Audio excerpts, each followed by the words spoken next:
نبی اکرم صلی اللہ تعالیٰ علیہ وآلہ وسلم کی امت اس بات سے بخوبی آگاہ ہے کہ رسول اکرم صلی اللہ تعالیٰ علیہ وسلم نے مدینہ طیبہ تشریف لا کر جس چیز پر سب سے پہلے اور سب سے زیادہ توجہ فرمائی وہ مسجد کی تعمیر ہے، اور پھر تعمیر مسجد کے ساتھ ہی نبی اکرم علیہ السلام نے تعلیم کتاب و سنت کے لیے صفا کے نام سے عالم اسلام کے پہلے ادارے کو بھی قائم فرمایا۔ تو مسجد اور مدرسہ کی تعمیر یہ رسول پاک علیہ السلام کی وہ خوبصورت ادا ہے جس کو امت اس طرح جانتی ہے کہ رسول کریم علیہ السلام خود مسجد کی تعمیر کے لیے اینٹیں اٹھا اٹھا کر لاتے تھے، اور صحابہ میں اور امت میں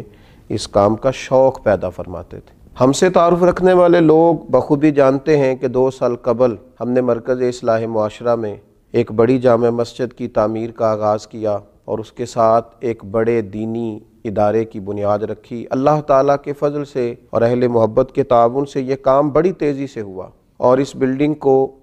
الحمدللہ اعلیٰ احسان ہی بڑے ذوق شوق سے احباب کے تعاون سے کھڑا کر دیا گیا، لیکن بہت سارا تعمیری کام ابھی باقی ہے۔ ہماری یہ خواہش تھی کہ اس کام کو روکا نہ جائے، لیکن پچھلے کچھ عرصے سے حالات پاکستان کے جس طرح مہنگائی کا شکار ہوئے، وہ پاکستان کو جاننے والے سبھی لوگ جانتے ہیں، تو ظاہر ہے اس کا اثر جہاں باقی جگہوں پہ پڑا، دینی ادارے بھی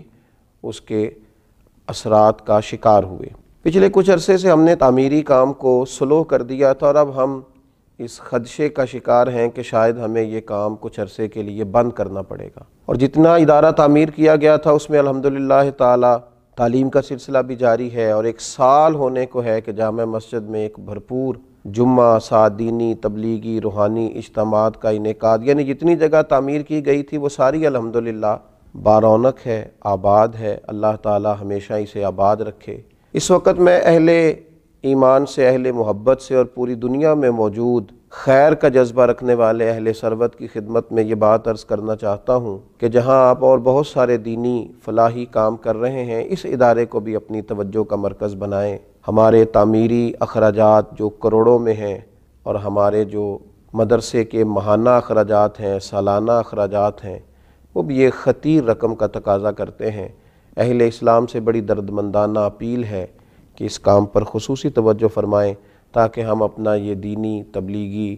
کام جاری و ساری رکھ سکیں۔ اللہ تبارک و تعالی اپنی رحمتیں ہم سب کے شامل